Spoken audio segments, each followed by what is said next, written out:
In this audiobook, we're going to break down the powerful ideas in The Psychology of Money by Morgan Housel, a book that won't tell you how to get rich quick, but will show you something even more powerful: how to build a healthy, lasting relationship with money. And what you're about to hear will completely change the way you think about saving, spending, risk, success, and even happiness. The Psychology of Money isn't a typical finance book. There are no complex formulas, no stock charts, and zero jargon. You don't need to be an investor or an economist to understand it, because this book isn't really about money. It's about behavior, about people, about you, about us. You'll learn why the smartest choice on paper isn't always the smartest one in real life, why luck and risk play bigger roles than we think, and why managing money well isn't about knowing everything. It's about mastering a few key habits and sticking to them. This book breaks it all down through simple stories and real-life examples. It's honest, it's relatable, and it's full of lessons that actually stick. Each chapter in this audiobook is like a conversation with a wise friend, someone who's been there, made mistakes, learned from them, and wants to help you avoid the traps most people fall into. By the end of this audiobook, you'll see money in a completely new light, not as a number in your bank account, but as a tool for freedom, for peace of mind, for a life on your own terms. Stick around. You're about to go on a journey that could change not just how you manage your money, but how you think, act, and make choices every day. Let's dive in to the psychology of money. You're not just going to hear it, you're going to feel it. Chapter 1. No one's crazy. Have you ever looked at the way someone spends money and thought, what are they thinking? Like someone blows half their paycheck on a luxury car, buy lottery tickets every week, or refuse to invest, even though they've got money sitting in the bank. It seems crazy, right? But here's the thing. They're not crazy. In their world, based on their life experiences, what they're doing probably feels like the smartest move they can make. And once you get this, you'll stop judging others, understand your own money choices more clearly, and start to see finance through a whole new lens. Let's get into it. People don't make decisions based on facts. They make them based on feelings, on experiences, and the world they grew up in. Imagine two kids. One grows up during a recession, watching their parents lose jobs, stress over bills, and whispering at the dinner table about losing the house. And the other grows up during an economic boom, stocks going up, money flowing in, and vacations every summer. Now fast forward 20 years.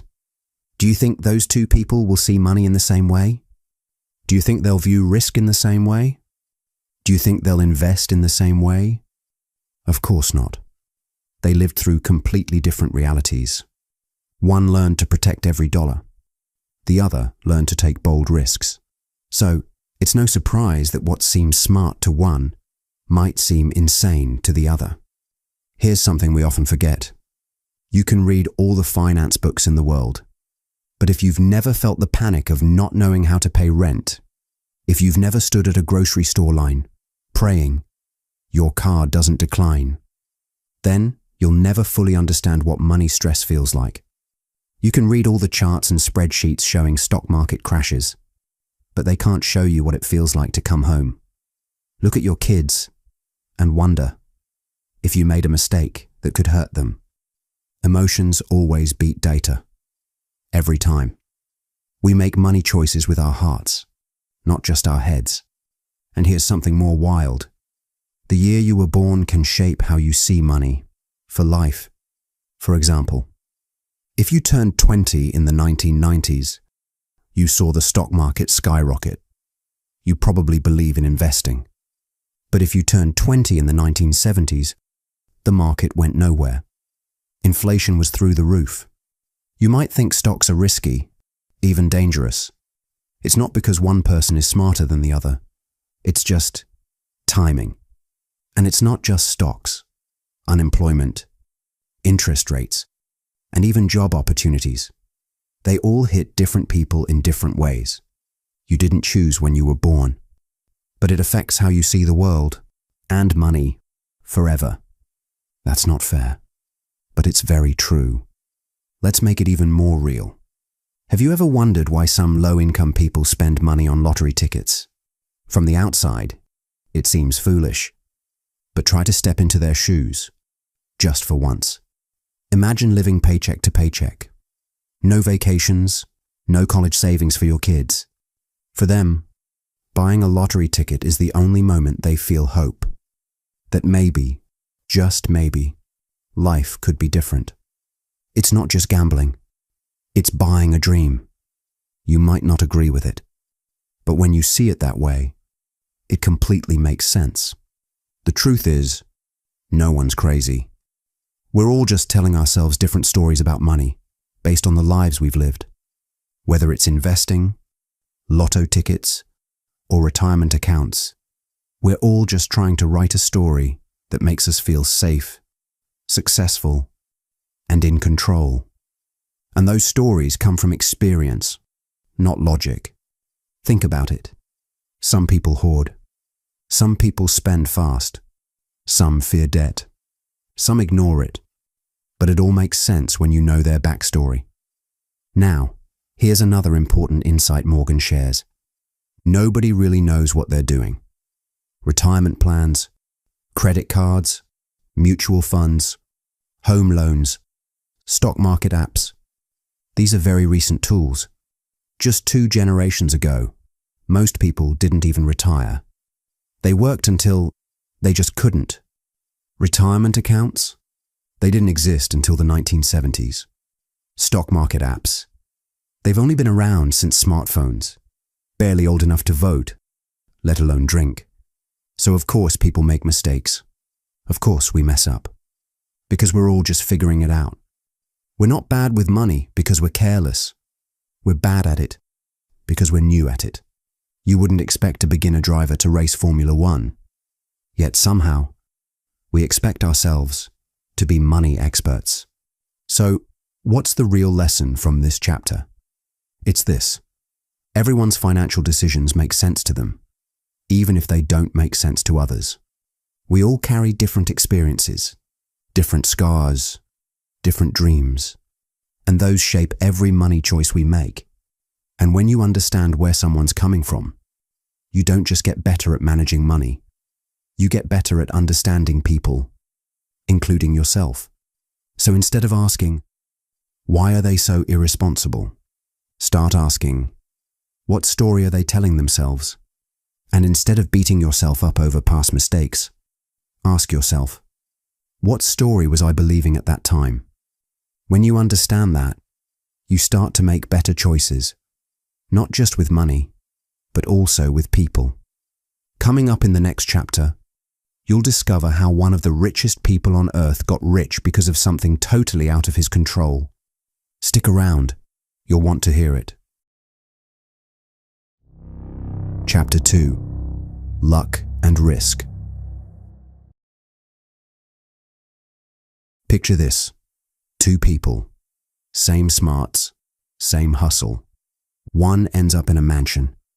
The other files for bankruptcy. Why? What makes one person's decision seem brilliant and another's look like a huge mistake? Here's the truth most people don't like to admit. Success is never just a skill, and failure is never just a mistake. Behind the scenes, 2 invisible forces are always at work: luck and risk.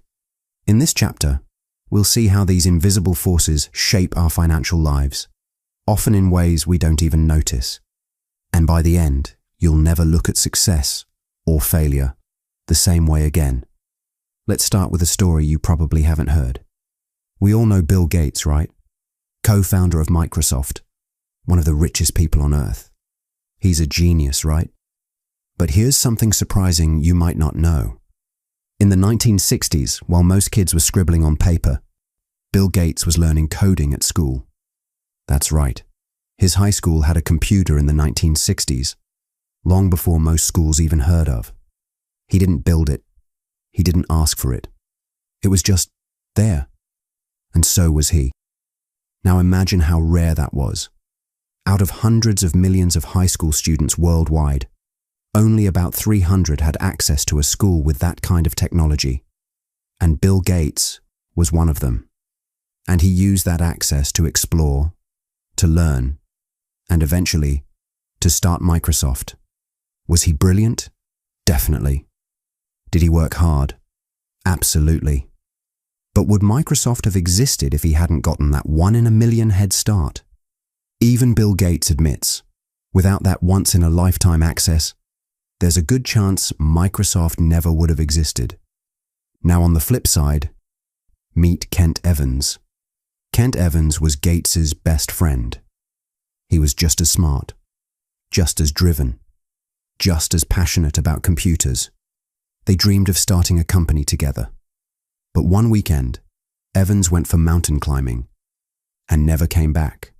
A slip, a fall, a tragic accident. And just like that, his future was gone. Same drive, same dreams, same potential, but very different outcomes, all because of luck and risk. Luck and risk are like two sides of the same coin. They're the forces that are out of your control. They can push you higher or knock you down, and often they have more impact than intelligence, effort, or talent. Imagine two people start the same kind of business. Same timing, same effort, same everything. One becomes a huge success. The other goes bankrupt. From the outside, we usually say the successful one was a genius, and the one who failed made mistakes. But maybe the successful one got lucky, a big client, a surprise investor. And maybe the other one got hit with something totally unexpected, like an emergency or a health issue. Same initial decisions, but very different end results, all because of luck and risk. We don't like to admit that, because luck feels unfair and risk feels scary, but ignoring them doesn't make them go away. It just makes us more likely to fall into the trap of false confidence and unfair judgment. If we only copy what worked for others, without realizing how luck played a role, we might be chasing a blueprint that can't be replicated. And if we beat ourselves up over failures, without realizing how risk played a role, we might be taking the blame for something we couldn't control. Here's another great example. In the 2000s, Richard Fuscone, a former Merrill Lynch executive, was living large.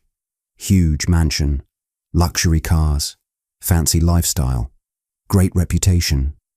From the outside, he had it all. But under the surface, he had one weak spot: debt, and a lot of it. And when the 2008 crash hit, he lost everything. Meanwhile, in a small town, Ronald Redd, a gas station worker and janitor, lived quietly and saved consistently.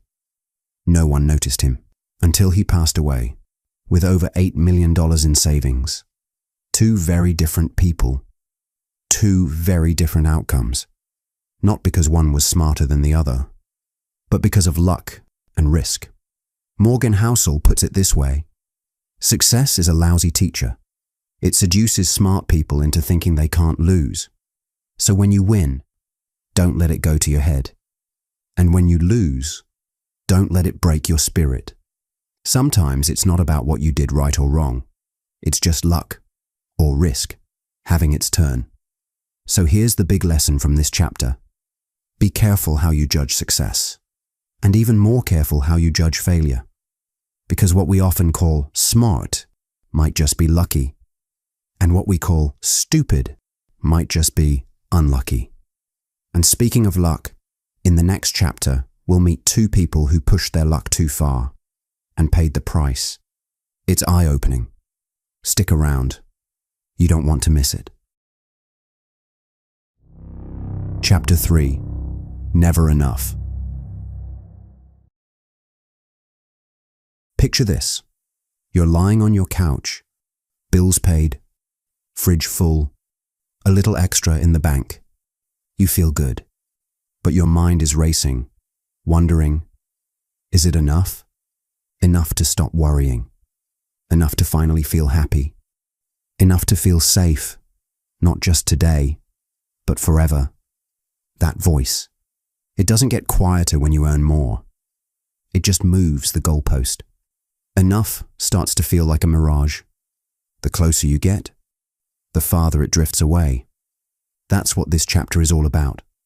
The dangerous trap of always chasing more.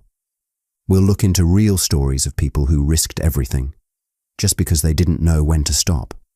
By the end of this chapter, you'll know how to avoid one of the biggest mistakes, which even the richest people fall into. Let's start with answering a simple question. Why is it so hard to feel like you have enough? Because as soon as you get more money, more status, or more success, you also start comparing yourself to people who have even more. And that comparison never ends. Let's look at a true story. Rajat Gupta, born into poverty in India, rose to become the CEO of McKinsey, one of the most powerful consulting firms in the world. He worked hard, rose to the top. He climbed the ladder rung by rung, from dusty streets in India to sleek boardrooms in Manhattan. By his 50s, he flew first class, sat on company boards, shook hands with presidents. His net worth was over $100 million. He had respect, wealth, and influence. But surrounded by billionaires across the table, he still felt small. He wanted to be a billionaire, and he wanted it fast. So he passed along secret financial information to a friend at a hedge fund, who used it to make millions. But soon, the truth came out. He was arrested, sent to prison, and lost everything. His career, reputation, legacy, gone. All for what? More than he needed, more than he could ever spend. And Gupta wasn't the only one. History is full of people who risked everything for just a little more. Take Bernie Madoff, for example. Before he was exposed as one of the biggest frauds in history, he was already a successful businessman, a real one. He ran a legitimate firm, made millions. He wasn't just rich, he was respected. He had more than most people could ever dream of. But even that wasn't enough. Instead of being satisfied, he created a fake investment scheme, lied to investors, and built a giant house of cards. At one point, he was managing billions of dollars in fake profits. And when the truth came out, it all collapsed. He lost everything and spent the rest of his life behind bars. Not because he needed more money, but because he wanted more. So what's the lesson here? Housel puts it simply: to risk what you have and need for what you don't have and don't need is foolish. And yet, people do it all the time. Think about it. People with nice jobs want to become entrepreneurs just to earn more. People with big homes feel behind because their neighbor's house is bigger. People with millions keep reaching for billions. There's nothing wrong with ambition because it's very human. But if the goalpost keeps moving, you'll never be happy. You'll always feel behind. Imagine you earn $100,000 a year. You live comfortably. You save a little. You travel every now and then. That's more than most people. You're doing well. But if your co-worker earns $200,000, suddenly your enough doesn't feel like enough anymore. So you work harder, push the limits, take bigger risks, and the cycle keeps going. This is social comparison, and it's everywhere. Your co-worker might compare himself to someone making $1 million. That millionaire might compare himself to a hedge fund manager. And the hedge fund guy, he might compare himself to Warren Buffett. And Buffett, he might glance at Elon Musk. See how the ladder never ends? There's always someone above you. And if you keep climbing just to catch up, you may never stop. That's how social comparison works. It tricks you into thinking you're missing something, even when you're not. Think of it like eating at a buffet. You fill your plate, and you're full. You feel good. But then you see someone else grabbing lobster tail and imported cheese. Now you feel like you're missing out. So you go back for more. Now you're stuffed. You feel sick. You regret it. Why? Because you didn't stop when you had had enough. You let someone else's plate decide what you need. Here's the big lesson from this chapter. Knowing when you have enough is one of the most powerful money skills you can learn. It helps you avoid taking risks that could ruin everything you've already built. It helps you stay focused on what really matters. So the next time you catch yourself chasing more money, more stuff, more approval, stop and ask yourself, do I already have enough to live the life I want? If the answer is yes, maybe the smartest move isn't to speed up, but to slow down, to look around, to realize the view from where you are might already be beautiful. Sometimes the richest people aren't the ones with the most. They're the ones who know when to stop. So remember, when you define your own enough, you stop letting comparison control your life. Coming up in the next chapter, we'll talk about a secret superpower that helps build real wealth, and it has nothing to do with luck or income. It's something so simple, yet most people overlook it. Stick around. This one is a game changer. Chapter 4: Confounding Compounding. What's the most powerful force in building wealth? A big paycheck? A genius investment strategy? A once-in-a-lifetime business idea? Nope, not even close. It's actually something you already have access to. And it's not flashy. It's not exciting. In fact, it's kind of boring, but it works, like magic. Morgan Housel calls it confounding compounding. And in this chapter, we're going to talk about why this boring, quiet little force is actually the secret behind massive success stories. Let's start with a name you definitely know: Warren Buffett, one of the richest people alive, a legend in the world of money. But here's the part most people don't talk about. Yes, Buffett is a smart investor, but what really made him rich is how long he's been investing. He's been trading stocks since he was just 10 years old. And by the time most people are just learning what a stock is, Buffett had already been growing his money for decades. Now here's the crazy part. More than 90% of Warren Buffett's wealth was made after his 65th birthday. Yes, after age 65. That's not because he found some secret trick late in his life. It's because compounding had finally kicked into higher gear by then. His investments had decades to grow. That's how compounding works. It's not just how much you earn. It's how long you let it grow. Think of compounding like a snowball. You roll a small one down a hill. At first, it's slow. It barely grows. But with each turn, it picks up more snow. Then more. Then even more. And by the time it reaches the bottom, it's a beast. Not just because of snow, but because of momentum. That's how money grows through compounding. Your savings earn a little interest. Then next year, that interest earns interest. And the cycle keeps going. At first, it looks small. But over time, the growth becomes so big, it feels unbelievable. That's why Housel calls it confounding. Because the results are so huge, they don't even seem to make sense at first. But here's the problem. Most people give up too early. They save for a few years and think, this isn't doing much. So they stop. They pull their money out.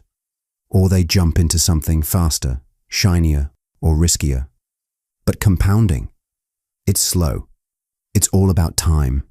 It rewards patience, not perfection, not fancy strategies. Just consistency. We live in a world that loves quick wins. Instant likes, same-day delivery, 5-minute meals, crash diets, viral trends. We're wired for right now. But compounding, It doesn't care about now. It plays the long game. Let's go back to Warren Buffett again. If he had started investing at age 30 instead of age 10, or if he had retired at 60 instead of continuing into his 90s, would he still be rich? Probably. But would he be Warren Buffett? Definitely not. His real superpower isn't just his skill, it's his time in the game. Buffett isn't just good. He's been good for a very, very long time. And here's the best part. You don't need to be a billionaire to use this. You just need to start early, be consistent, and stay in the game. Whether it's $5 a week or $500 a month, what matters is you just keep going. So here's the big takeaway from this chapter. The most powerful tool in wealth building isn't luck or brilliance. It's time. It's patience. It's letting the snowball roll. Compounding rewards people who stick with it. Not for weeks, not for months, but for years. Compounding may look slow at first, but once it gets going, it's unstoppable. The earlier you start, the longer you stay consistent, the bigger the results. You don't need a perfect plan. You just need to give it time. Whether you're saving coins in a jar or investing small amounts every month, stick with it. Trust the process. Let your money roll like that snowball. Because the longer it rolls, the bigger your future gets. Coming up in the next chapter, we go beyond building wealth. Because getting rich is one thing, but staying rich, that's where most people fail. Stick around. It's one of the most important lessons in the entire book. Chapter 5. Getting wealthy versus staying wealthy. What's harder, getting rich or staying rich? At first, it sounds like the same game. But Morgan Housel says, they're actually two completely different skills. Getting rich, that takes ambition. Risks, big swings. It's about attack. It takes guts. You invest in bold ideas. You start businesses. You say yes to chances most people walk away from. But staying rich, that's a different game. It's about defense, survival, caution. It's not about the biggest return anymore. It's about not losing what you've already earned. Think of it like playing poker. At the start of the game, you make big bets. You bluff. You raise. You play bold. But when you've got a mountain of chips in front of you, do you still go all in every hand? Of course not. Because now, you've got more to lose. The strategy changes. Now it's no longer about winning more. It's about not blowing it all. Morgan tells the story of Jesse Livermore, one of the most famous stock traders of the early 1900s. During the 1929 market crash, while most people lost everything, he made billions of dollars by betting against the market. He was a legend, confident, feared, respected. But here's what happened next. He didn't stop, didn't shift gears, didn't protect what he built. Instead, he made bigger and riskier bets, and he lost everything, all of it. That's the danger of not knowing when to shift gears from building to protecting. Imagine this.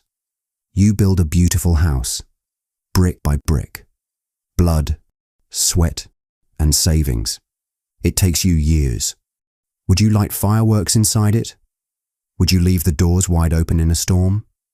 Of course not. But that's what some people do with their money. They gamble with what they've worked so hard to create, chasing more than they'll ever need. So, what does it take to stay wealthy? Morgan says it comes down to 3 traits. Number 1, frugality, living below your means, even when you can afford more. Number 2, humility, knowing you're not invincible. Markets can change, so can your luck. Number 3, a healthy dose of fear, not the kind that paralyzes you, but just enough to keep you from making reckless moves. Protecting your money is like protecting your home. It's not exciting, but it matters. Sometimes the smartest move isn't to grow faster. It's to protect what you've already built, because you can spend your life building wealth and lose it in one bad bet. You can build a fortune in years and watch it disappear in minutes. That's why staying rich matters just as much, if not more, than getting there. So here's the big takeaway from this chapter. Getting rich and staying rich are two different games, and you need to master both. Getting rich takes bravery. Staying rich takes caution. It's about balance, knowing when to sprint and when to slow down, knowing when to chase the next big thing and when to protect the good thing you already have. Sometimes the smartest move isn't to go faster. It's to pause, breathe, and say, I've built something worth keeping, and I'm not going to risk it just for more. So take smart risks. But when you've built something worth keeping, make sure you hold on to it. Build bold. Protect wisely. That's the real wealth strategy. Coming up in the next chapter, we'll talk about one of the biggest myths in finance, that you need to win over and over again. But what if getting rich only takes one win, and that could be enough for a lifetime? Stick around. It's one of the most eye-opening chapters in the entire book. Chapter 6. Tails, you win. Imagine flipping a coin over and over again. Heads, heads, heads. You keep losing, and then tails, you win. That's how success often works. You see someone winning, and it looks like magic.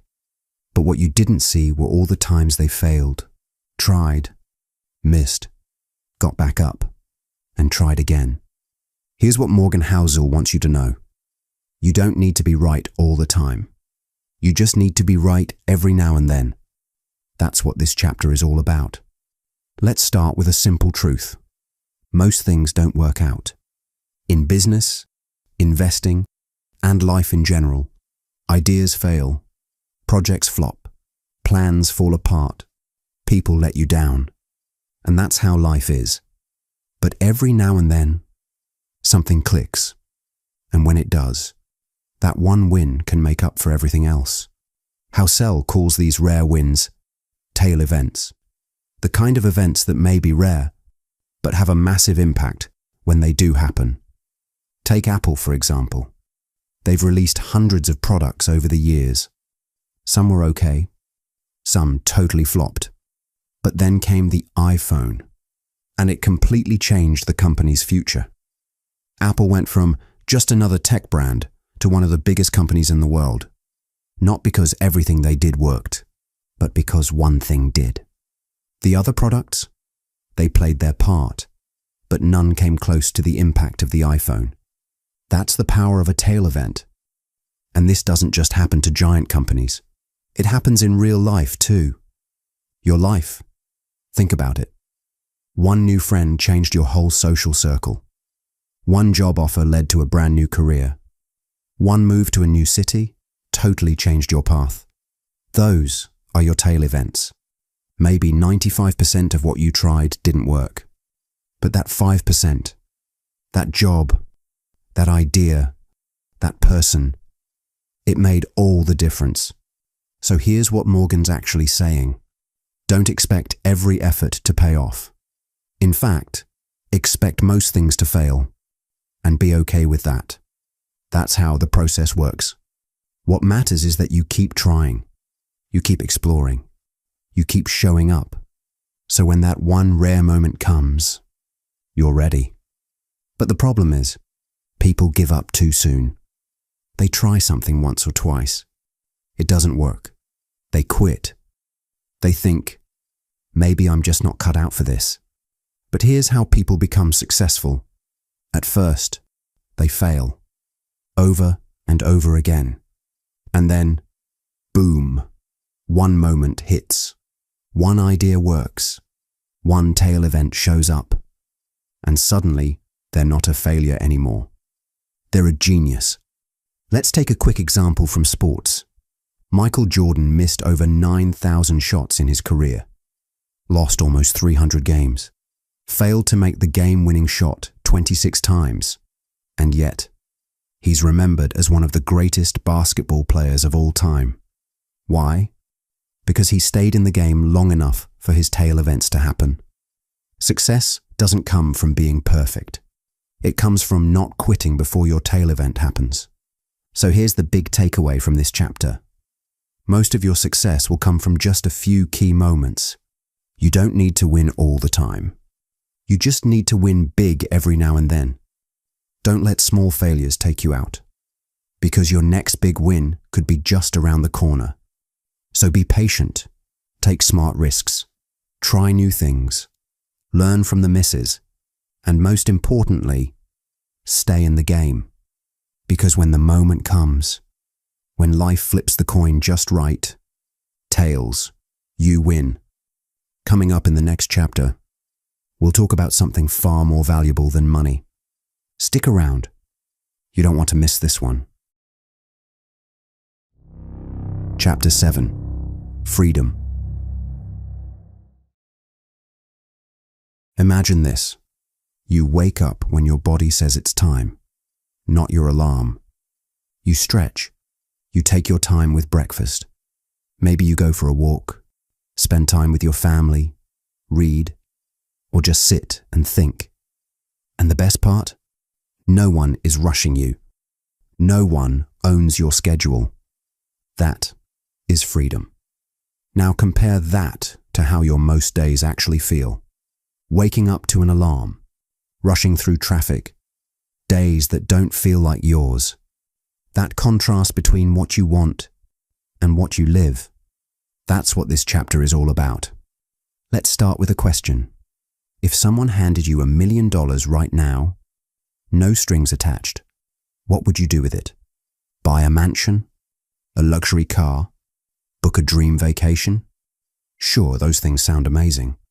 But here's what Morgan Housel wants you to understand. The most valuable thing money can buy isn't stuff, it's control. It's the power to say, I'll do what I want, when I want, with whom I want, for as long as I want. That is real wealth, the ability to control your time. That's it. Not having the most money, not having the most stuff, not chasing status, not showing off, just choice. The choice to wake up in the morning and decide how you'll spend your day. The choice to work less. The choice to say no without guilt. The choice to walk away from what doesn't feel right. The choice to spend your day how you want, not how someone else demands. Think about this. Why do people dream about retiring early? Why is remote work so popular? Why do millions of people want to be their own boss? It's not just about earning more money. It's about owning more of their day. It's about freedom. The freedom to take your kid to school. The freedom to nap in the afternoon. The freedom to turn off your phone and no one panics. The freedom to say no to what doesn't matter and yes to what does. And believe it or not, that simple feeling, that control over your time, this is what most people are actually chasing, even if they don't realize it. Think about it. What would your days look like if you had total freedom over your time? That image is your real financial goal. Let's look at a quick comparison. Two people.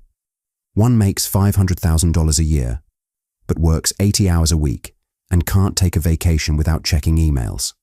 The other earns $50,000 a year, works 30 hours a week, and takes days off to hike with their kids. Now ask yourself, who's really wealthier? Real wealth isn't just measured in dollars.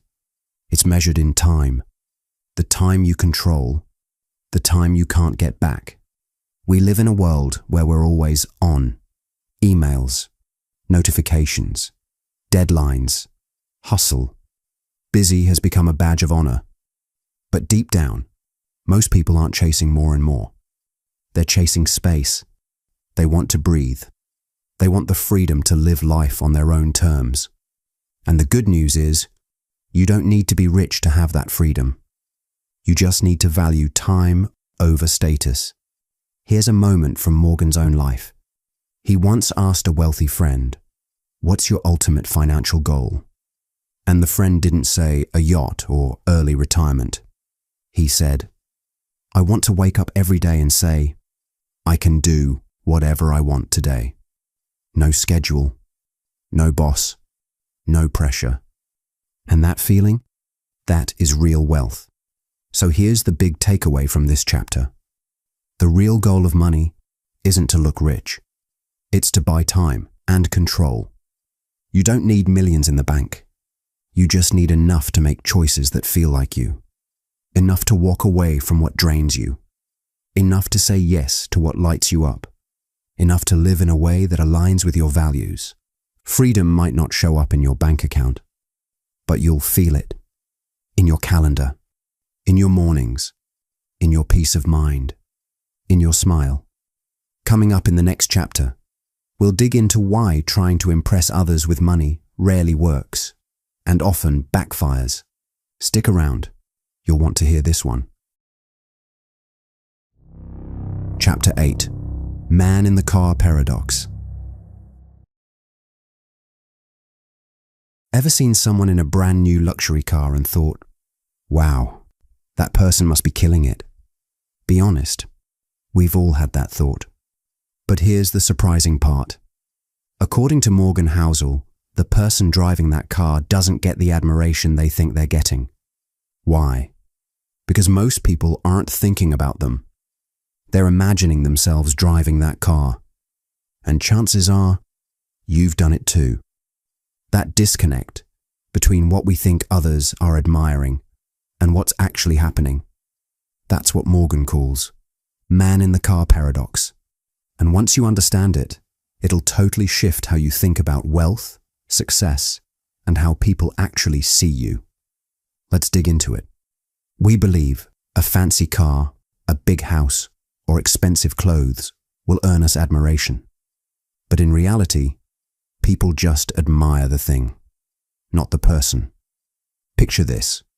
You're walking down the street and see someone driving a bright red Ferrari. It's fast. It's loud. It turns heads. Now be honest. Are you thinking, that person must be incredible? Or are you thinking, I wish I could drive that car? See the difference? You're not admiring the person. You're admiring the car and picturing yourself behind the wheel. And that's the paradox. The admiration doesn't go to the person who owns the thing. It goes to the thing itself. And that's the problem. Because so many people spend money on things, not just because they want them, but because they want to be seen in a certain way. They think, if I wear this, drive this, live here, people will think I've made it. People will respect me more. But according to Housel, people don't admire you as much as you think. Most of the time, they're too busy thinking about themselves. Let's say you walk into a room wearing a designer jacket. You're hoping people will think, wow, that person is successful. But what they're really thinking is, could I pull off that look? Would I ever wear that? Would that look good on me? They're not admiring you. They're running a mental slideshow about their own life. We overestimate how much people notice or care about what we wear, drive, or own. Because truthfully, we all spend way more time thinking about ourselves than others. And this mindset, it shows up on social media too. We post pictures of vacations, new gadgets, luxury dinners, thinking people are going to love this. But most people, they're just scrolling, comparing, daydreaming, wondering if they could ever have what you're showing off. It's not about you, it's about them. And it's not wrong. It's just human nature. So here's what Morgan wants us to remember. The most admired people usually aren't the ones trying to be admired at all. They're kind. They're humble. They treat others well. And that's what earns real respect. Not the car, not the jacket, not the curated Instagram feed. So here's the big takeaway from this chapter. Trying to impress people with money usually backfires.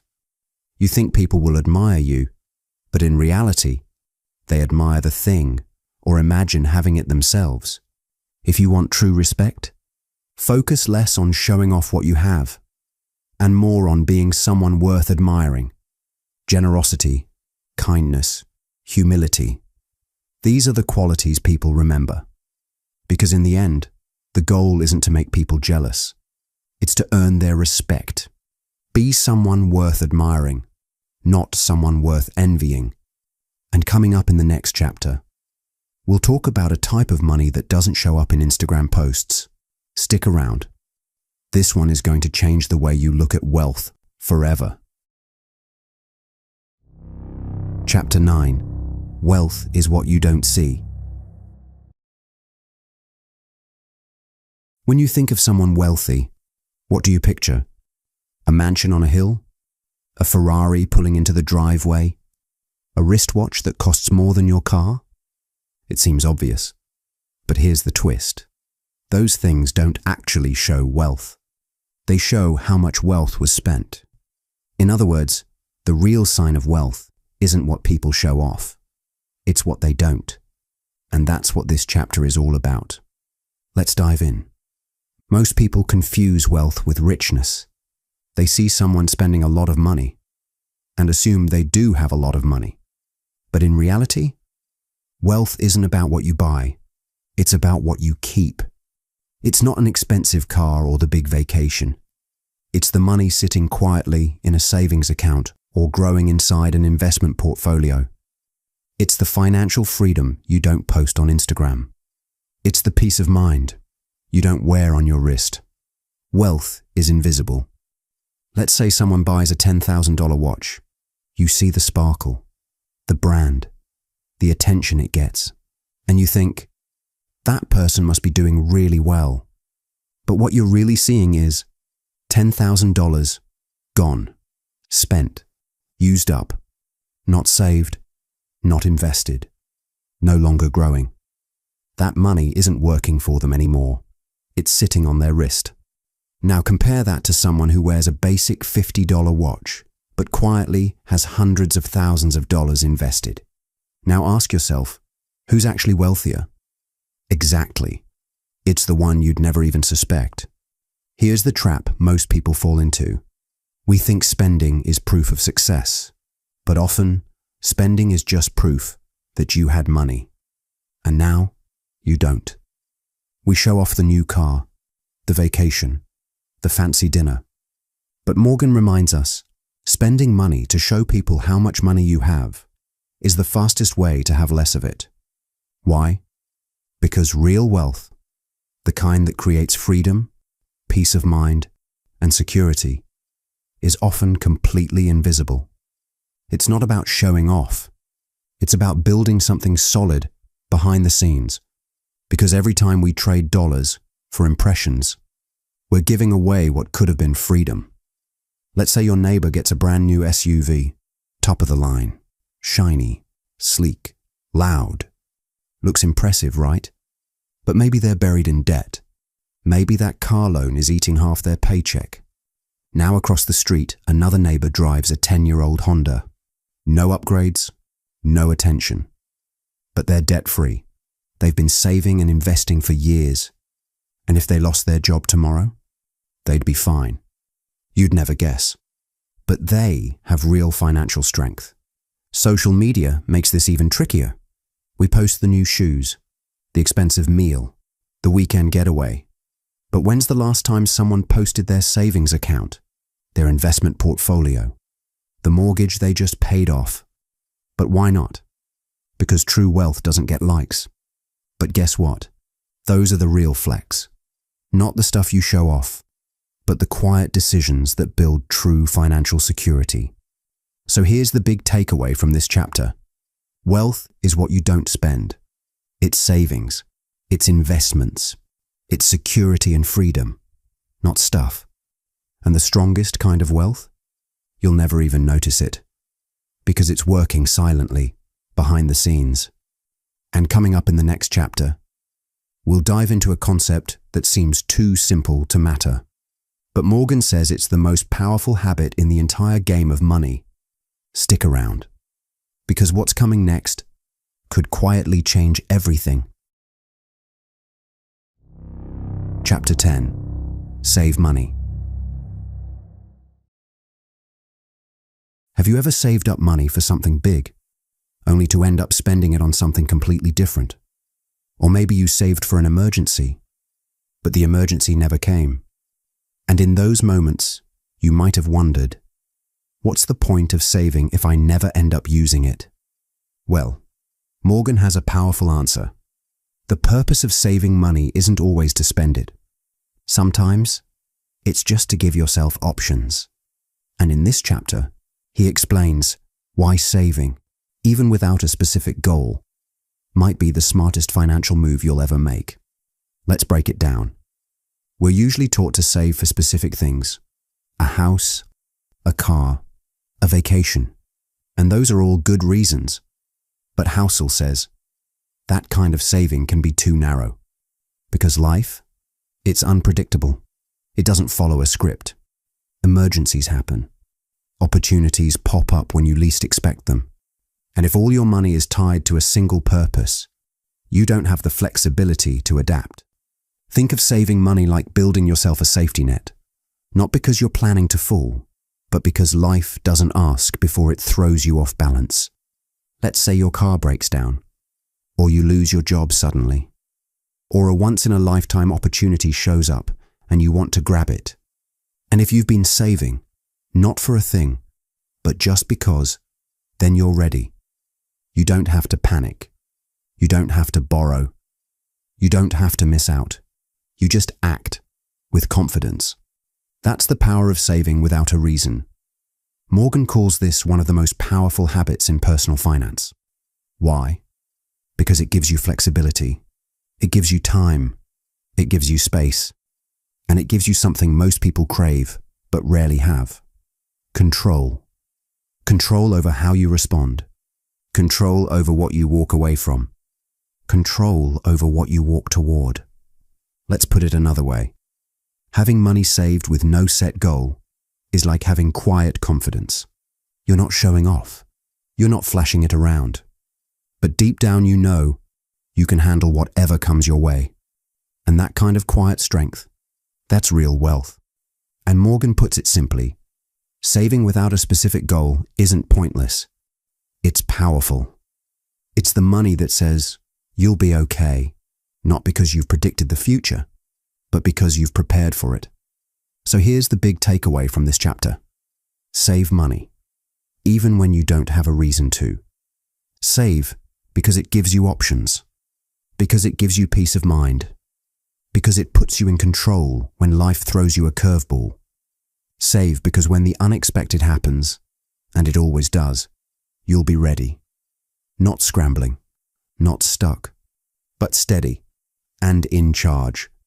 Coming up in the next chapter, we'll talk about something we all struggle with: the pressure to get everything right, to always make the perfect financial move, to never mess up. But what if you don't have to be perfect? What if good enough is actually enough? Stick around, because the next chapter might just take that pressure off. Chapter 11. Reasonable greater than rational. Have you ever made a money decision that didn't technically make sense, but just felt right? Like paying off a loan early, even though the interest was super low. Or keeping more cash in your savings account, even though everyone says you should invest it. If that sounds like you, you're not alone. This chapter explains why being reasonable, meaning doing what makes sense for you, even if it's not mathematically perfect, is often better than being perfectly rational. Let's start with what rational really means. To be rational is to make decisions that give you the highest possible returns. It's the kind of thinking economists love. It's the textbook way to handle money. But here's the problem. We're not robots. We're humans, with emotions, with goals, and with different definitions of what success even means. That's why being reasonable Doing what helps you sleep at night can sometimes be the smarter choice, even if it's not mathematically perfect. Let's say you have a mortgage with a super low interest rate. Technically, a rational person might say, don't pay it off early, invest that money instead. That would be the rational move. But maybe that debt keeps you up at night. Maybe it feels like a weight on your chest. Maybe you feel safer being 100% debt-free. So you pay it off anyway. That's not irrational, that's reasonable, and that matters. Here's the key point Morgan emphasizes. The best financial plan isn't the one that looks perfect on paper. It's the one you can stick to for years. Because if a plan that looks great on a spreadsheet, but stresses you out in real life, you probably won't stick to it.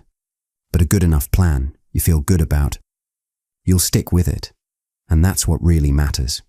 Think of it like working out. Sure, the perfect workout plan might be the one backed by science and data, but if it's too strict, too intense, or too complicated, you'll quit. A good enough plan that fits your lifestyle, that's the one that works. The same goes for money. You don't need the best strategy. You only need that makes sense for you. Maybe you keep more cash than experts recommend. Maybe you invest a little more conservatively. Maybe you stick with a simple strategy. But if that helps you sleep better, stay consistent, and stay in the game for decades, that's not a weakness. That's wisdom. Morgan puts it like this: reasonable may not win you debates at dinner parties, but it wins in real life. If a decision helps you stay calm, avoid panic, and keep going, that's the right decision. This is why Housel says it's okay, even smart, to let emotion play a role in your financial decisions. Because at the end of the day, money isn't just about numbers. It's about feelings. It's about what gives you peace of mind. So here's the big takeaway from this chapter. You don't need a perfect financial plan. You need a plan that makes sense for you. Your financial plan doesn't have to be optimized for maximum return. It just has to be right for you. If it gives you confidence, if it keeps you moving forward, if it helps you sleep at night, that's a great plan. Don't chase perfection. Aim to be consistent. Aim to be calm. Aim to be reasonable. And coming up in the next chapter, we'll talk about something even the best plans can't predict. Stick around. This one is eye-opening. Chapter 12. Surprise. Morgan says, when it comes to money, it's not the planned events that shape your life, but the ones you never expected. And that's what this chapter is all about. Let's get into it. Picture this. It's 2007. The housing market is booming. Banks are flying high. People feel rich. But then, crash. The 2008 financial crisis hit. Billions lost. Jobs gone. Retirement plans shattered. Almost no one saw it coming. But it changed everything. Same with the COVID-19 pandemic. One day, normal life. The next, surprise. Lockdowns, market crashes, toilet paper shortages. History is full of these surprise moments. Things that nobody predicted, but changed the course of everything. Think about it. Rise of the internet, 9/11, the dot-com bubble, Bitcoin, artificial intelligence. Almost no one saw them coming. But each one reshaped the world in ways we're still feeling today. Take 9/11, for example. It changed global economies, travel, national security, and so much more. But how many financial models had a terrorist attack factored in? Almost none. Or look at the dot-com bubble in the late 90s. In the beginning, it created huge wealth out of nowhere, and then wiped it out. That's the thing about the future. It's always full of surprises. And because the future is so unpredictable, Morgan Housel argues we need to rethink how we look at history too. Why? Because most of history is shaped by outliers, not averages.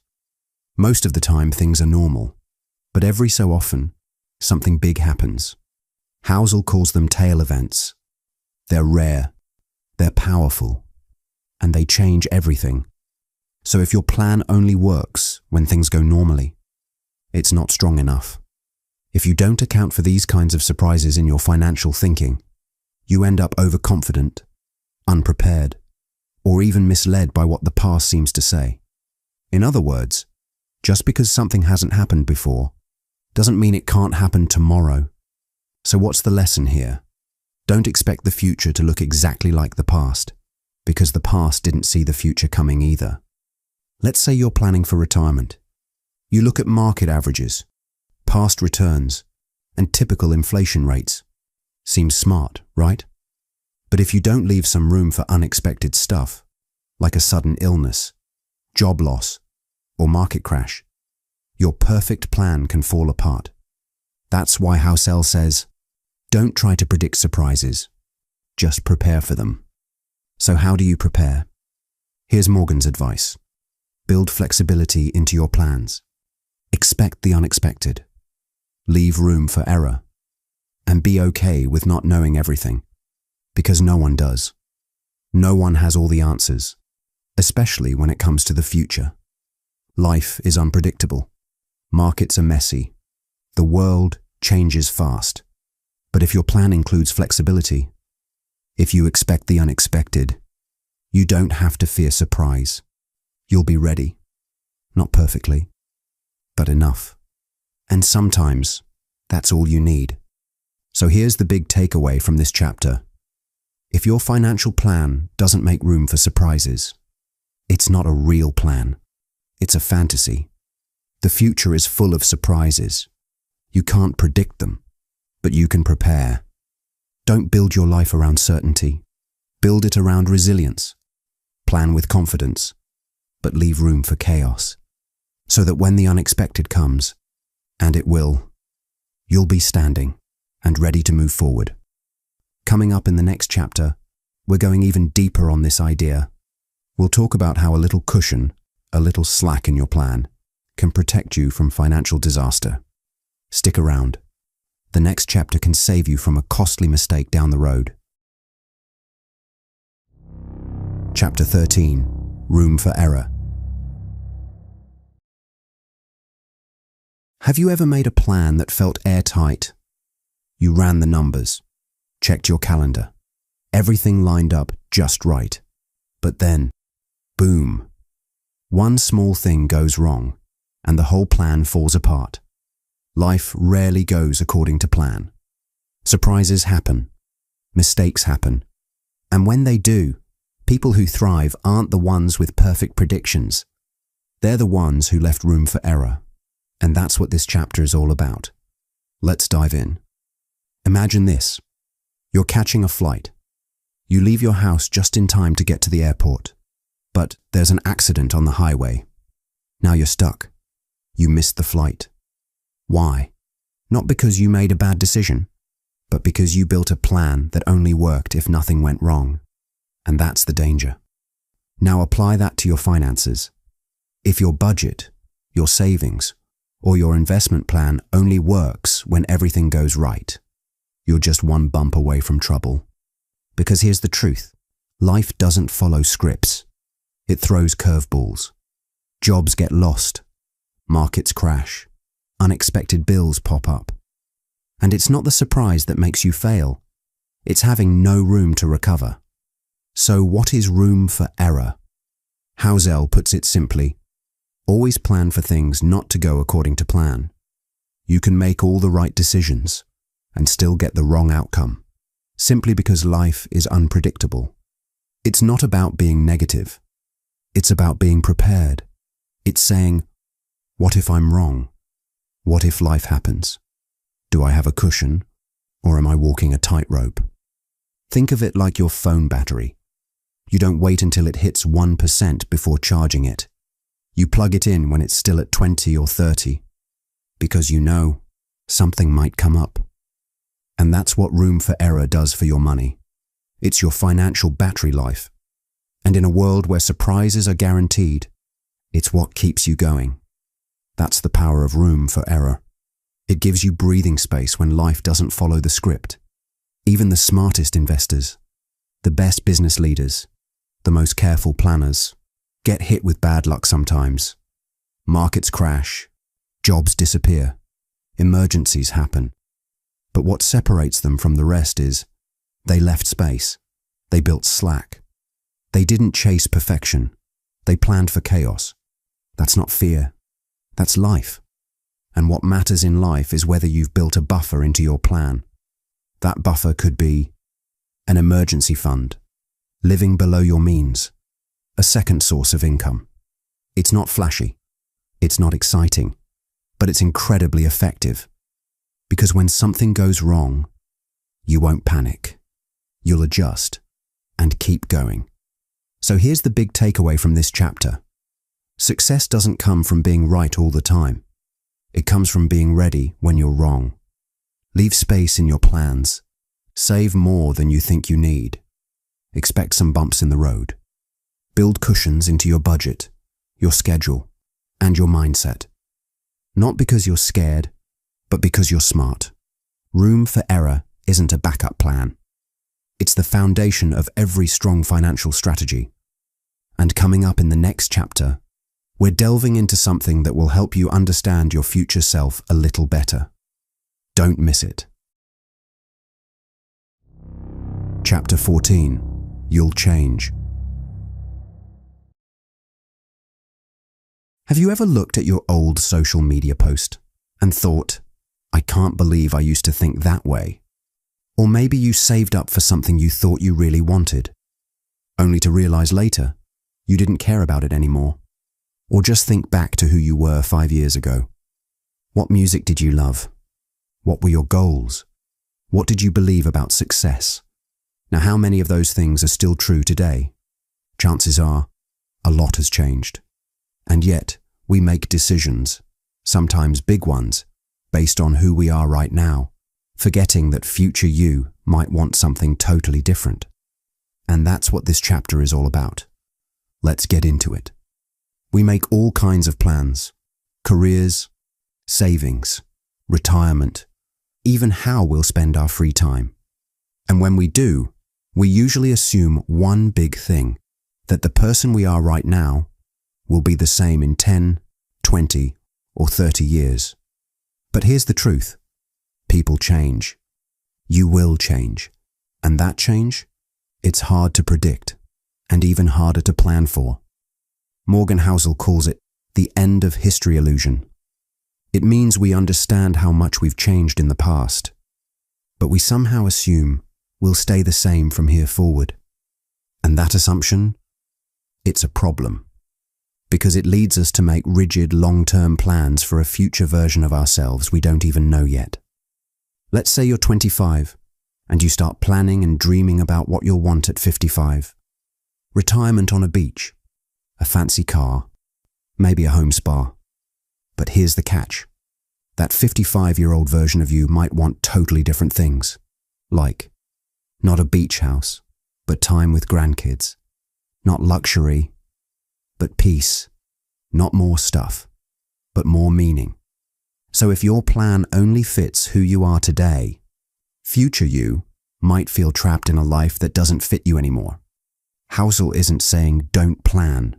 He's saying your plans should have flexibility built in. Don't assume you'll always want what you want now. Leave space to change your mind, to shift directions, to grow.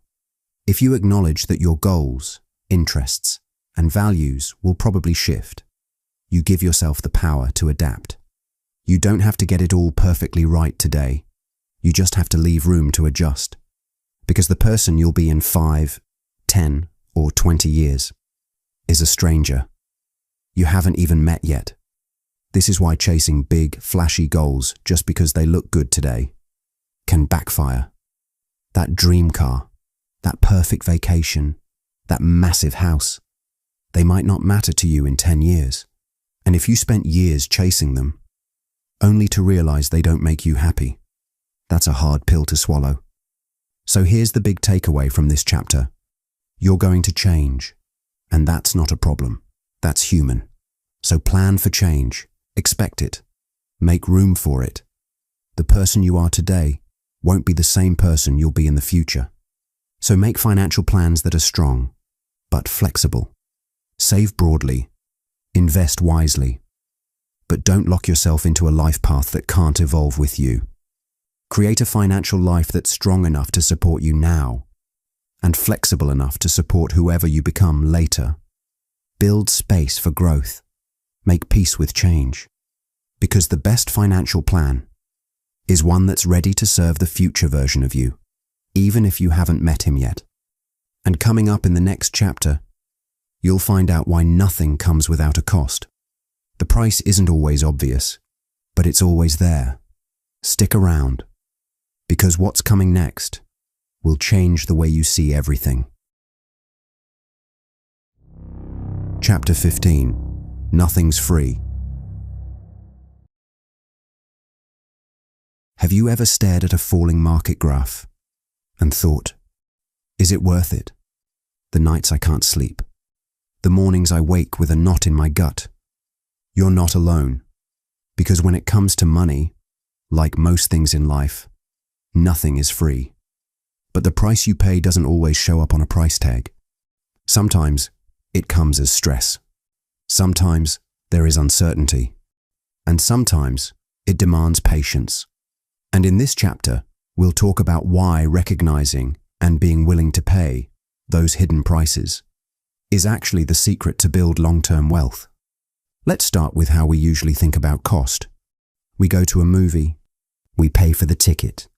We go to dinner, we pay the bill. When we think about cost, we usually picture money bills. But when it comes to investing or building wealth, the price is different.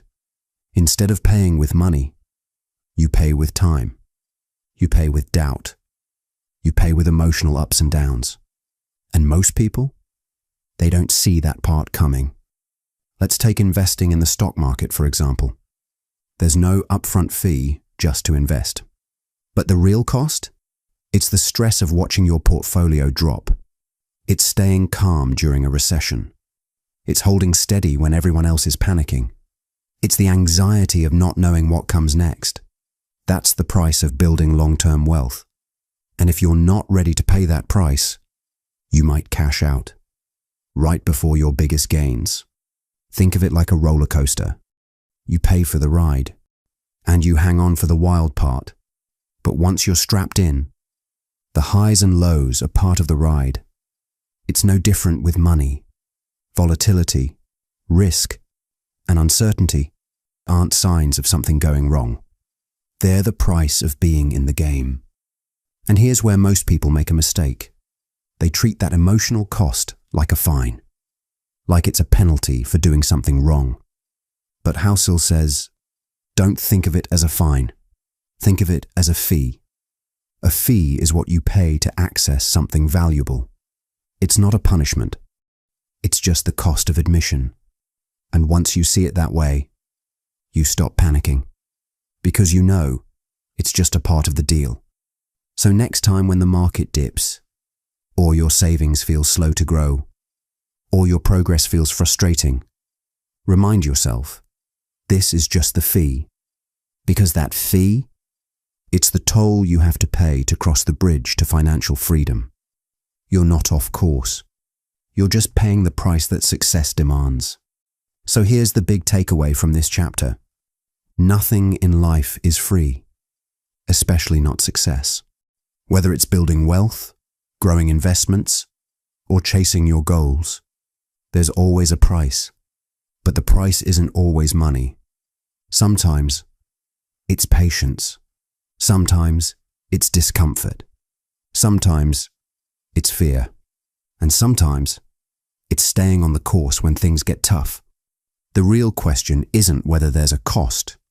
It's this: are you willing to pay it to get what truly matters?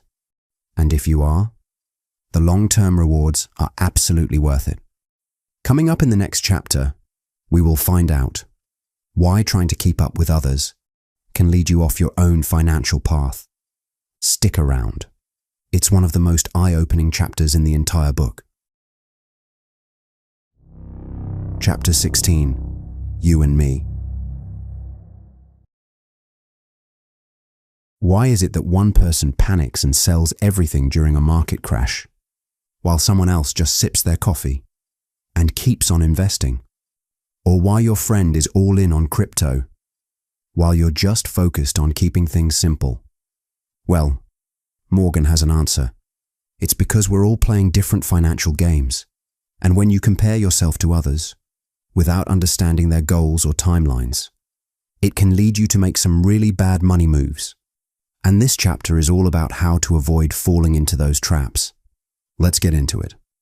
Everyone handles money differently because they have different goals, different timelines, and different rules.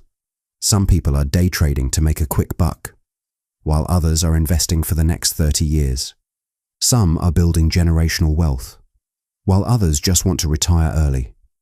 And some are simply trying to stay out of debt. That's why copying someone else's strategy, without knowing their goals, can be dangerous.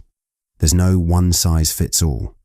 You can't win your game if you're following someone else's rules. It's like trying to use chess moves in a basketball game. It just doesn't work. Imagine you're running a marathon. You've trained. You have a plan. You're pacing yourself. But suddenly, someone sprints past you. Do you chase them? Of course not, because you don't know if they're running a 5K or just sprinting to the water station. If you follow them, you'll burn out long before your race is over. It's the same with money. If someone buys a fancy car, flips a stock, or brags about a big win, it might look flashy, but they could be sprinting a race you're not even running. Social media makes this even harder. You scroll through Instagram or TikTok and see someone just bought their dream home at 25. Someone else retired early. Someone made 6 figures in one stock trade. And you start thinking, am I falling behind? But what you don't see, the risks they took, the debts they carry, the failed trades they don't post about. And when you compare your life to someone else's short-term win, you might end up making a decision that feels good now, but hurts you later.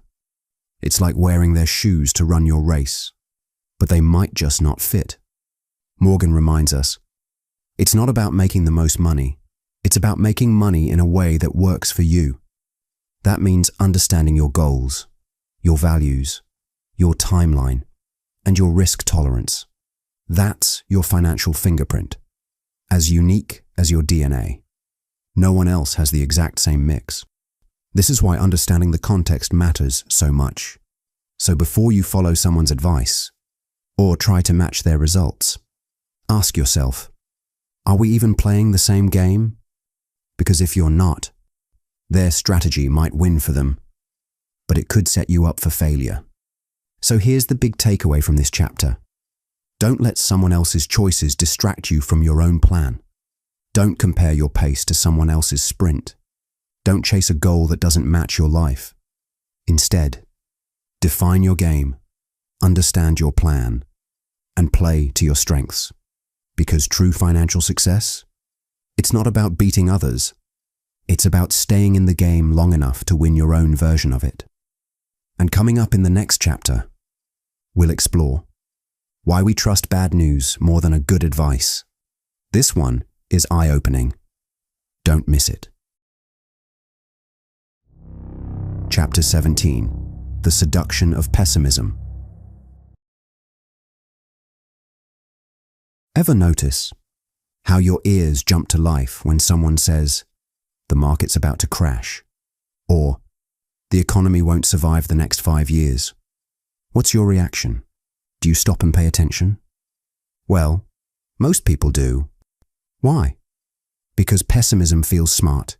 It feels urgent, like an alarm going off. In this chapter, Morgan explains why we're drawn to negative predictions, and why, in the world of money, that mindset can actually hold you back. Let's start with a basic truth about human nature. Bad news grabs attention, and good news, it gets ignored. When someone says, things will be okay, you nod and move on. But when someone says, a disaster is coming, you stop, you listen, you prepare, you worry. For example, let's say two headlines pop up. One says, "Markets expected to rise steadily over the next decade." The other says, "Crash coming. Protect your savings before it's too late."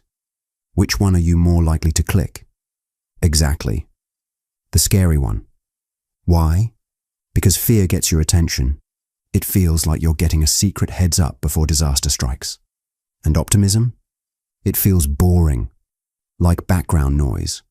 But here's what Morgan wants us to understand. In the world of money, optimism is usually more accurate, especially over the long run. Think about how much progress we've made. Global poverty, down. Life expectancy, up. Technology, growing faster than ever. The stock market, bumpy. Yes, but it trends upward over time. Yes, there are setbacks. There are crashes, recessions, even panics. But over the long term, progress is the trend. So why does pessimism sound more intelligent? Because it feels like protection. When someone says, "Be careful," they sound wise, thoughtful, like they've seen things you haven't. Meanwhile, the optimist, they sound naive, unrealistic, maybe even a little too hopeful. But Morgan reminds us, yes, pessimism often sounds smarter, but optimism is what leads to long-term success, especially in investing. That's why the people who succeed with money are usually the ones who stay invested, even when it's scary, keep saving, even when the news says not to, keep building, while others are backing away. They're not ignoring risk, they're just not ruled by it. Let's be clear here. It's okay to be careful. It's wise to prepare. But when fear makes all your decisions, you end up missing the very chances that could move you forward. You sell at the bottom. You avoid investing. You sit on the sidelines. And over time, that fear costs more than any crash ever could. So, how do you stay optimistic in a world that loves bad news? You zoom out. You look at history. You remember the bigger picture. Yes, bad things happen. But over time, good things keep growing. Innovation continues. Businesses rebuild. Markets recover. Progress is the trend, not the exception. So here's the big takeaway from this chapter. Don't let the pessimism seduce you. It might sound smart. It might sound safe. But in the world of money, real growth lives on the side of optimism. And if you let fear guide your every choice, you might miss out on the best opportunities. So, stay grounded, prepare for bumps, but keep moving forward. Because if history has taught us anything, it's this. Over time, things tend to get better, not worse, even if it takes a while. Coming up in the next chapter, we'll talk about how some of our worst money decisions come from believing the wrong stories. Stories we tell ourselves, stories we borrow from others. Stick around. You'll want to hear this one. Chapter 18. When you'll believe anything. Have you ever heard a money story that just felt true? Not because you analyzed the numbers, but because it just made sense in your gut. Like someone who doubled their money overnight in the stock market. Or a rags to riches tale that sounds almost magical. You hear it, and you think, maybe I can do that too. But pause for a second. Did you believe it because it was logical? Or because it was emotional? In this chapter, we'll talk about why, when it comes to money, we're often guided more by stories than by facts. Stories we hear, stories we see, and most powerfully, stories we live. Let's break it down. Let's go back to the 2008 financial crisis. Some people lost everything in the market, so their story is, investing is too risky. Never trust it. Others, they held on. And years later, they saw their investments bounce back, stronger than ever. Their story? The market always bounces back. Stay invested. Same event, totally different lessons. Why? Because we don't just remember what happened. We remember how it felt. Morgan compares this to how we process news or history. We don't just want cold facts. We want a story. Because stories are easier to remember, easier to share, and much easier to believe. But the problem is, stories are simplified. And real life? It's messy. It's complicated. It's full of unknowns. Let's say your friend gets rich off crypto. They tell you how they bought low, sold high, and now they're driving a Tesla. You hear their story. You see their success. And suddenly, you feel like you should do it too. You hear the highlight reel. But what you didn't hear is the sleepless nights when prices crashed, the credit card debt they took to invest, the moment they almost sold everything and didn't, or the fact that they just got lucky.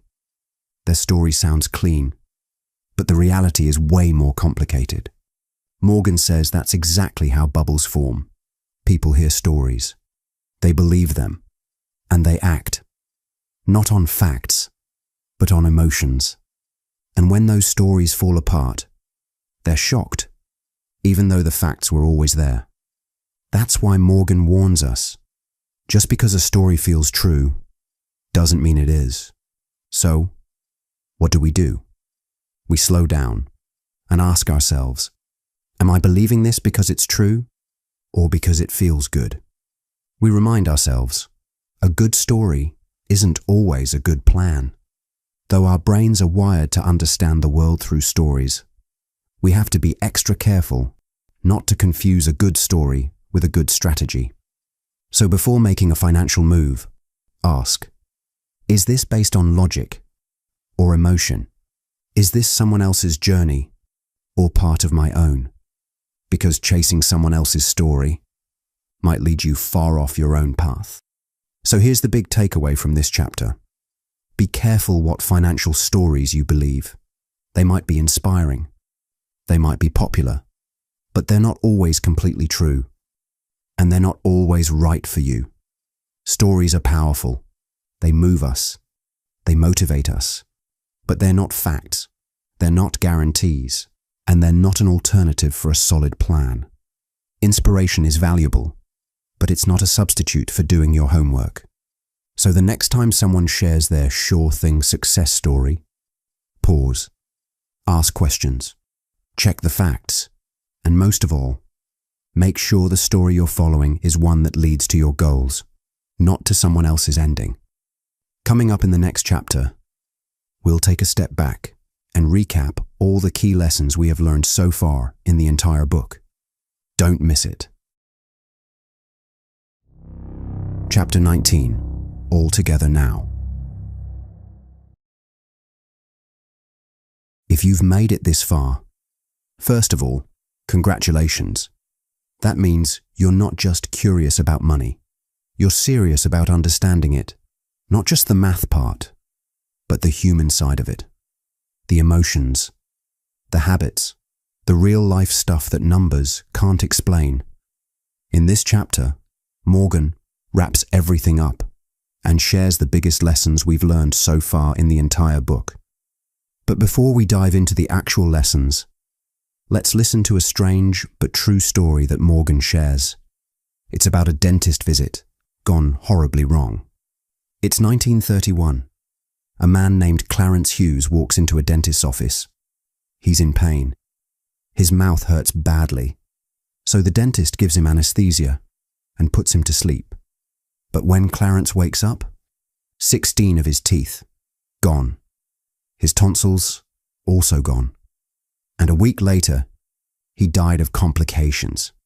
His wife sues the dentist, not because the surgery failed, but because Clarence never agreed to it in the first place. But back then, doctors didn't need permission. The thinking was, doctors know the best. Patients didn't get a say. But that thinking has changed now, because over time, the medical world realized something powerful. People are different. What works for one person may not work for another. So today, doctors share the options, and patients decide what's right for them. Morgan brings up this story to make a point. Money works the same way. He says, I can't tell you what to do with your money, because I don't know you. I don't know what you want, when you want, or why you want it. So any advice I give without knowing you, it would be like that dentist pulling teeth without asking. It might work sometimes, but it's risky and not respectful of your unique situation. But that also doesn't mean advice is useless, because just like doctors know what usually works, there are universal money truths. You just need to apply them in a way that fits you. So here they are. Morgan's key lessons from this book. Simple, powerful, real, and easy to remember. Lesson 1. Stay humble when things go well and be forgiving when they don't. Nothing is ever as great or as terrible as it seems. Luck and risk are real. You can't see them, but they shape everything. Respect that, and you'll make better decisions. Lesson 2. Less ego, more wealth. Wealth isn't what you show off. It's what you don't. It's the money you save by saying no to something today, so you can have more options tomorrow. Lesson 3. Manage your money so you can sleep at night. Chasing the highest returns is not worth it. Not if it robs you of sleep. Real success? It's peace of mind. Lesson 4. Time is your secret weapon. Think of money like planting a tree. You don't dig it up every day to check it. You water it. You wait. Time makes it grow. Give your money a room to grow, and it will surprise you. Lesson 5. Be okay with things going wrong. Even the smartest people mess up. That's normal. One bad chapter doesn't ruin the whole book. A few great decisions often make up for a lot of bad ones. Zoom out. Look at the bigger picture. Lesson 6. Buy time, not stuff. A big house is nice. A cool car is fun. But you could trade all that stuff for more time with your kids, for a slow morning walk, for saying no to what you don't love. That's what real wealth buys. Freedom. Lesson 7. Be kind, not flashy. A fancy car might turn heads, but kindness and humility, they win hearts, and that lasts longer. Lesson 8. Save just because. You don't need a reason. Save for the unknown, because life loves to surprise us, usually when we least expect it. Savings give you confidence and security. It's like an umbrella. You don't wait for the rain to buy one. Lesson 9. Success has a cost. Be ready to pay it. Stress, doubt, fear. These are the prices of success. Every dream has a toll booth. Don't fear the toll. Just know it's a part of the road. And yes, it's worth the ride. Lesson 10. Leave room for error. Always have a margin of safety, because things rarely go exactly as planned. No plan is perfect. Stuff go wrong. Life gets weird. So build a cushion.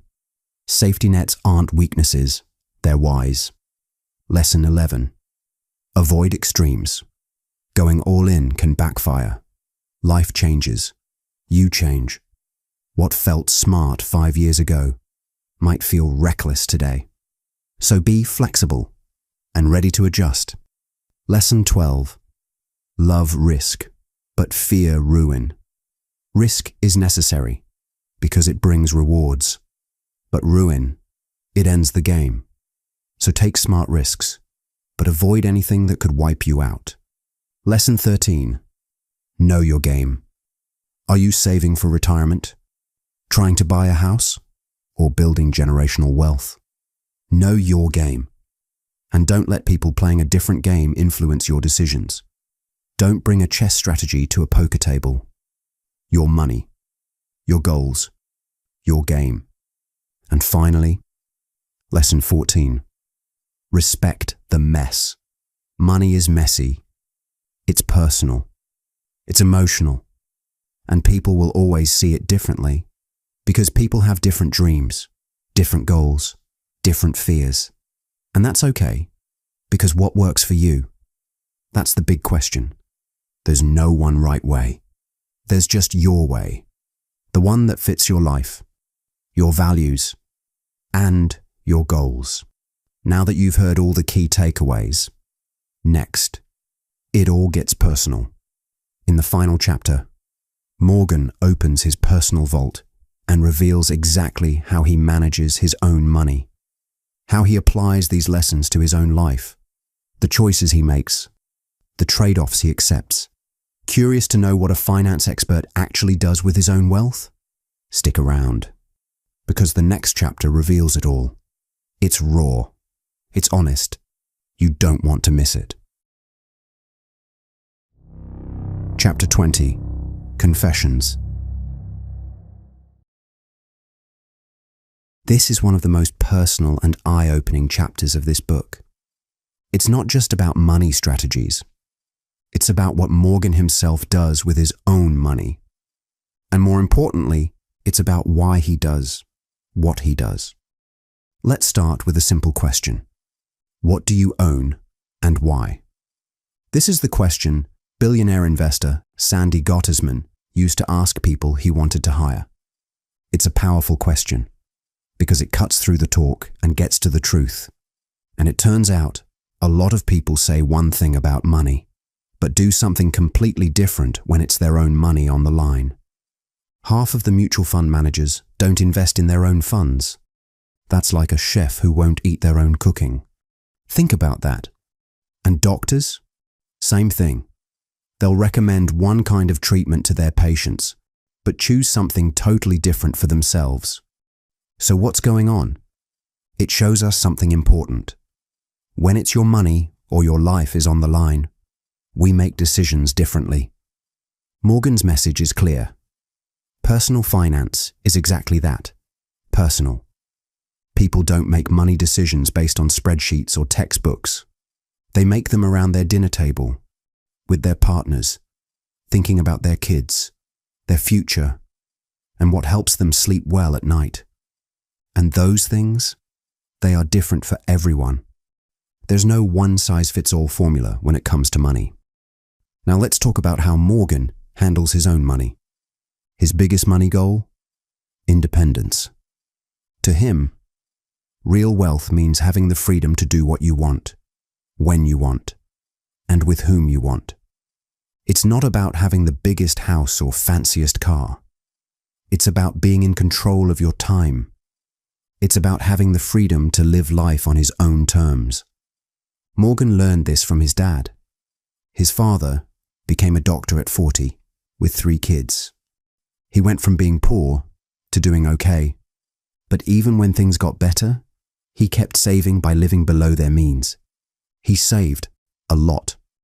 And one day, after years of high-stress work in the emergency room, his dad just quit, walked away, free from everything. This event left a mark on Morgan. It stuck with him for life. For him, independence became the ultimate financial goal from then on. To him, that freedom to do what you want, when you want, with whom you want, is the real goal. And here's the good news. You don't need to be a doctor or make a ton of money to get there. You just need to keep your lifestyle expectations in check and save like it matters. Morgan and his wife have a simple rule. Don't let your lifestyle grow just because your income does. They started off with simple jobs and a simple lifestyle, a basic apartment, an okay car, nothing fancy. They liked reading, walking, and spending time together, stuff that doesn't cost much.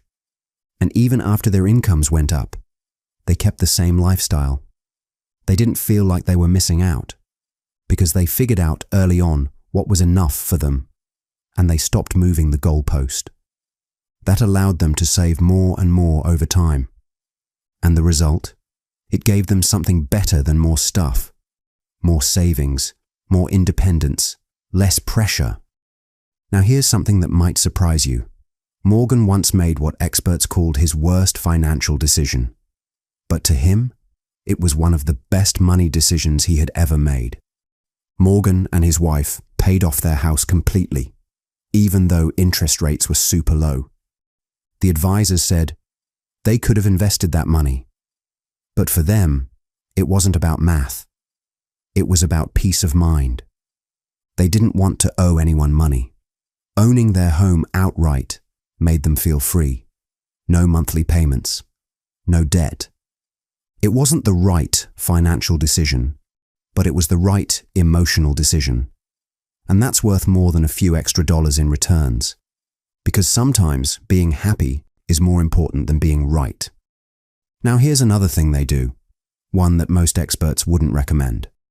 They keep around 20% of their savings in cash. Most financial experts would say that's way too much.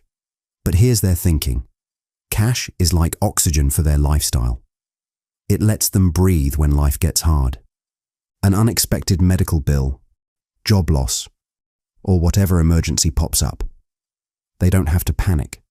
They don't have to sell their stocks at the wrong time.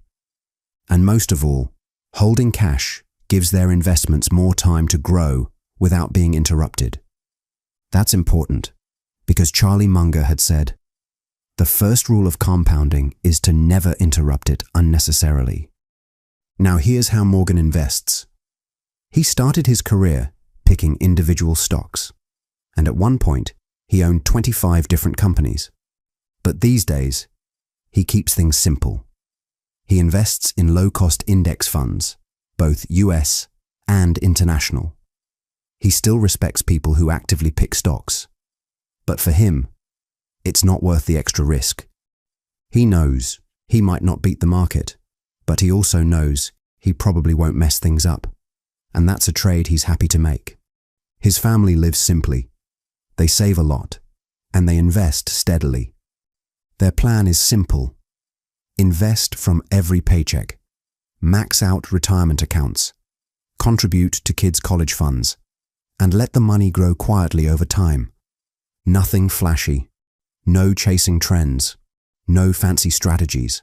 Just patience, optimism, and consistency. So what's the big takeaway from this chapter? It's this. Money is personal. It's not about doing what's right on paper. It's about doing what feels right for you. Morgan says it best. The best financial plan is the one that helps you sleep well at night. For him, that means independence, simplicity, and being okay with not always having the perfect answer.